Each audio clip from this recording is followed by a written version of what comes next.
This lesson is on tracking consumer behavior. Nielsen is the standard for music industry measurement today. It has been for a long time, actually. And so let's talk about Nielsen for a minute here.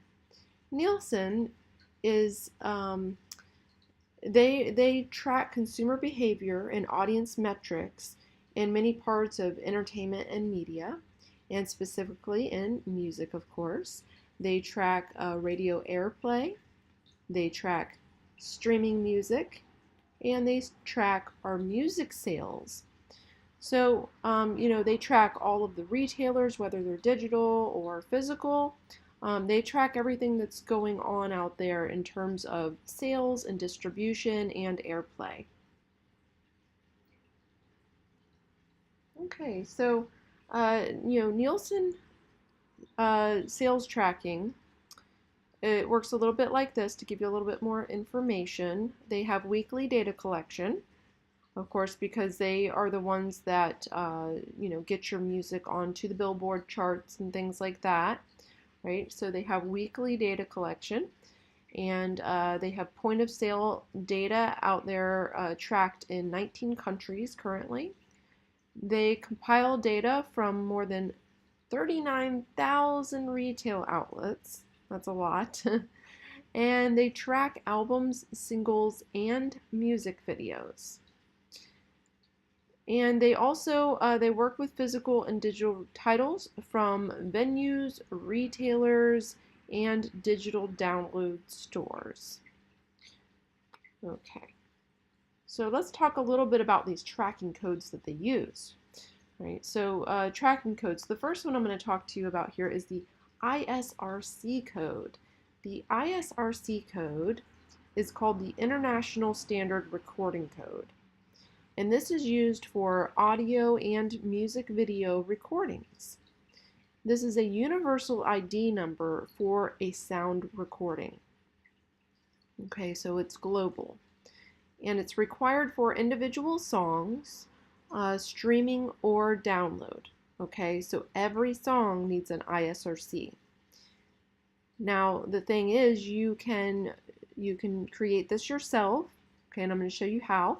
Or if you get with a distributor like, say, TuneCore or CD Baby, then they will typically do this for you, okay?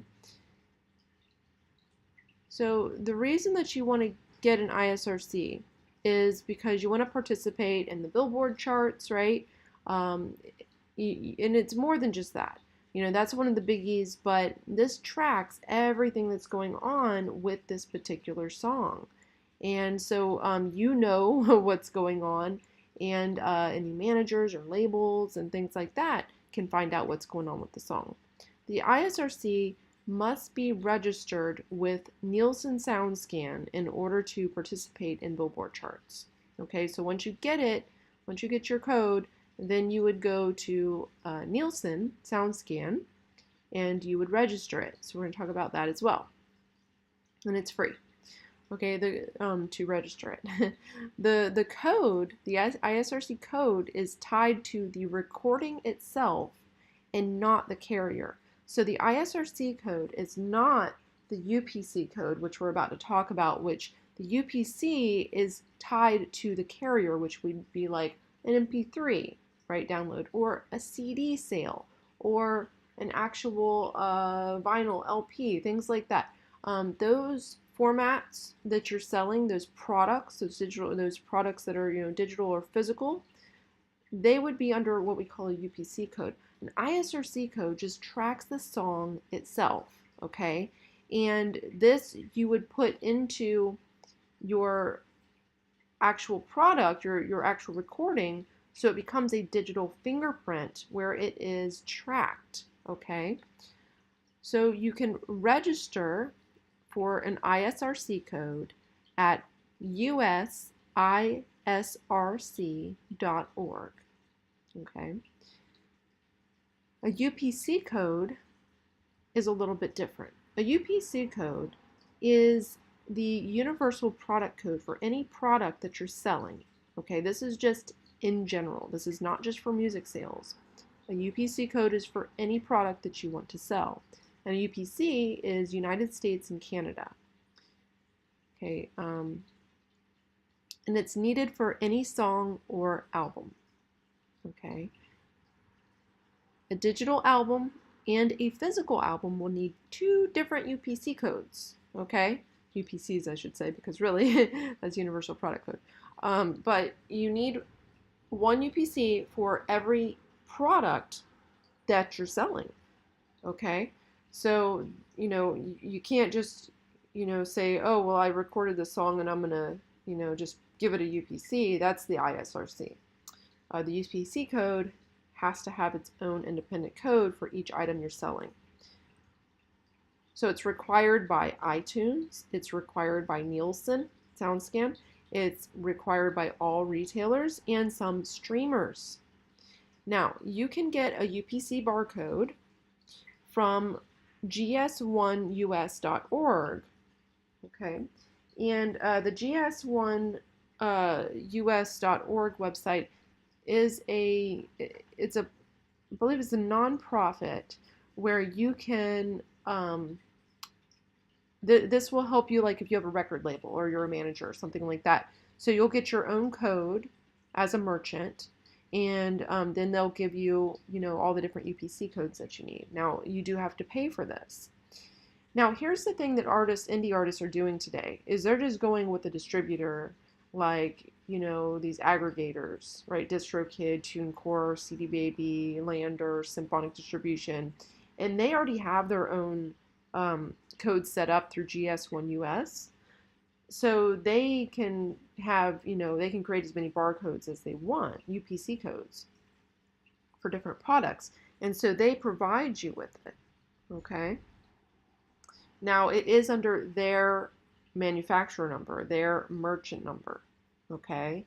So it's tracked underneath them. So if you move to a different merchant, many times, if you go and you're like, all right, I don't want to use TuneCore anymore. I want to go use this other distributor.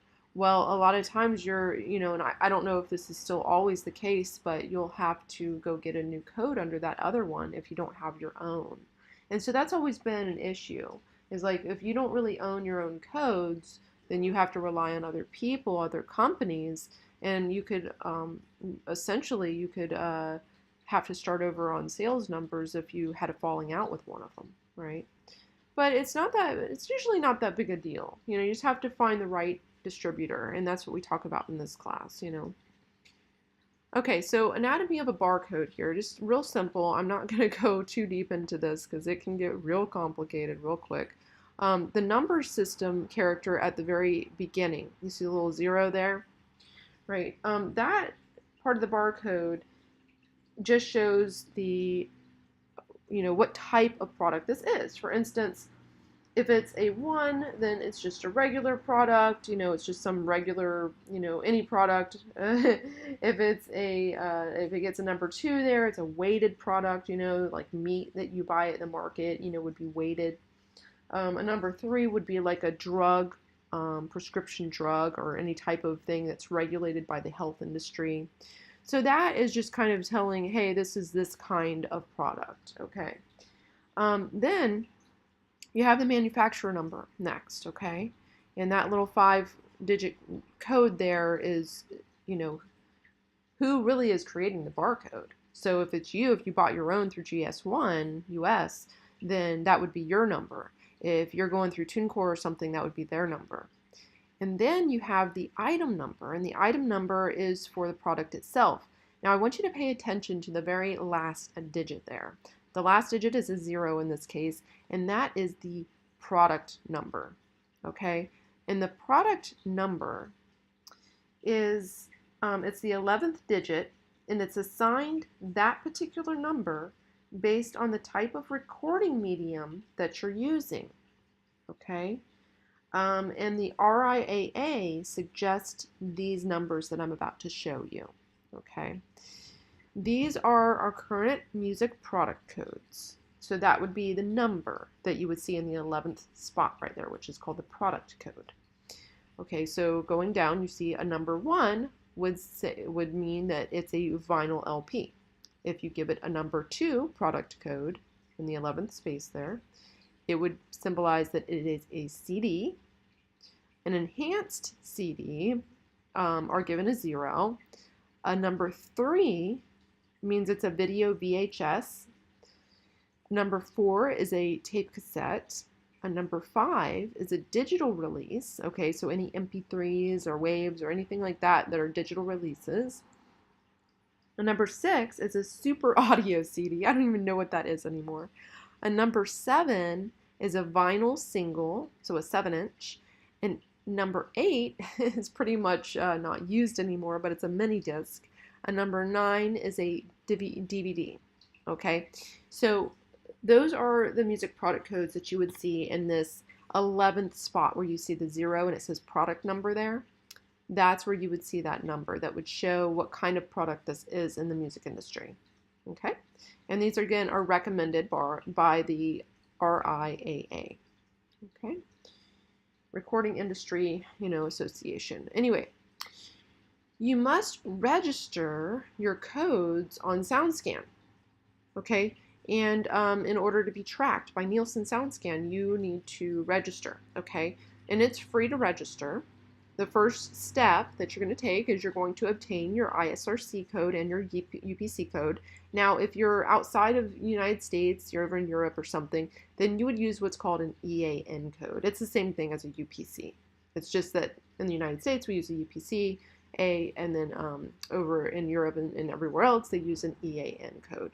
And you can do all of that through the GS1 websites. Okay, so you just go to GS1 and they can teach you all about that. They have all kinds of tutorials and FAQs and manuals and stuff. Okay, so you're going to register each of your songs, also called a track, separately. Again, yes, you have to register each track separately. You can't register just one album and that's it. Now, when you're filling out the form, and I gave you the link to the form, so just open that up and take a look at it. And you're going to see that when you're registering a song, that you need to use the digital download album UPC code and not the physical CD UPC when you're doing this, okay? They want you to use the digital one. If you're doing digital and CD, physical and digital, they want you to use the digital album UPC code, all right? Not the one from the physical CD. So make sure you do that when you register each song. Use the UPC from your digital album. If no label or distributor is connected to you, you just type in independent into the fields. So when they ask you, who's your label, who's your distributor, if you're doing this all yourself, just put independent into those fields, okay? All right, so global releases, the official street date now is Friday. It used to be Tuesday, now it's Friday. Nielsen updates on Mondays, so that way, on Monday morning, the labels can review charts and request any chart revisions, right? They give a little space in there for them to do that on Monday mornings. The Billboard posts the charts on Tuesday, all right? And that's for sales, that's for airplay, and that's for streams now too. So that's just a little bit about our global releases. Now we're going to talk a little bit about, Sound Exchange. And Sound Exchange is, they are a nonprofit company, and they are a digital performance royalties collections agency for sound recordings, okay? So this is not for the publishing, right? This is not for the songwriting itself, like the PROs do, like ASCAP and stuff. Now, we're talking about something different here. We're talking about collecting digital royalties, performance royalties, so that means like radio online, like Pandora and SiriusXM. They collect for the sound recording, for the artist. Hey, cool, right? Because in the United States right now, in 2018, we have a little bit of an issue with that.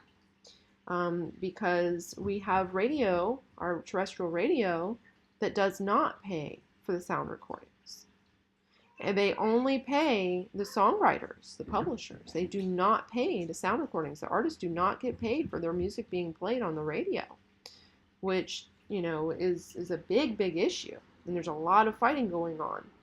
So because of that issue, there was a lot of lobbying going on, and the industry jumped right on this when we had the internet come up with internet radio and webcasters like Pandora. And when that happened, back in 2000, the RIAA jumped in and created Sound Exchange, and that was an extension of RIAA. They created this division, okay? And that was to collect performance royalties and to advocate for making sure that people that own sound recordings were getting paid. Okay, so in 2003, they actually split off from the RIAA and just became their own nonprofit organization. So they collect now if you remember when I talked about streaming music and radio and things like that, they collect for non-interactive lean-back programs. Non-interactive lean-back programs. So these are passive streaming sites, okay, and stuff. So Pandora, they collect only now, and it's funny because, Pandora has always been under fire in all of this. But Pandora, they have two different systems now. You probably know this. They have an interactive radio play, and then they have non-interactive. So Sound Exchange only collects from the non-interactive part of Pandora, which is ad-based. So if you're listening to Pandora free and you have the ads running, that means that Sound Exchange is collecting royalties for that, okay? So they are advocates, though. Sound Exchange is a bunch of artists and that run it, and they are advocates for the whole radio issue that we have going on, where our artists are not getting paid, and so they're trying their hardest. They're fighting Congress, always, and right now they're fighting Congress on this, and they're trying to get artists paid for radio play. Because the webcasters, the lean-back, non-interactive radio stations online have to pay, like SiriusXM and everything, and they pay a lot. 15%, I think, was what they updated this past year.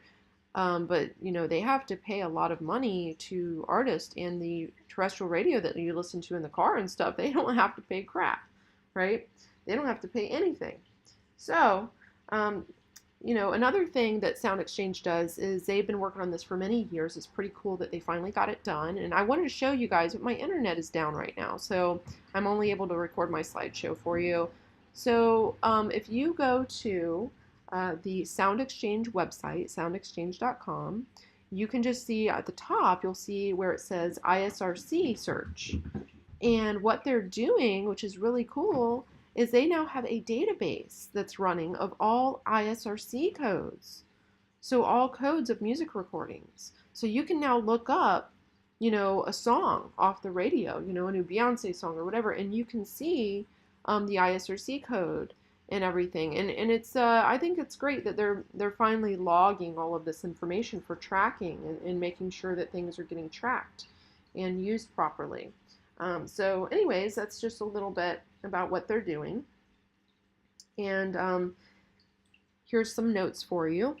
You want to register on Sound Exchange. Everything must be registered on Sound Exchange in order to get your music royalties collected for.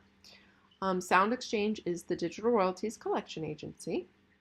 They collect and pay artist royalties and the copyright owner, so that'd be like the label, right, on sound recordings.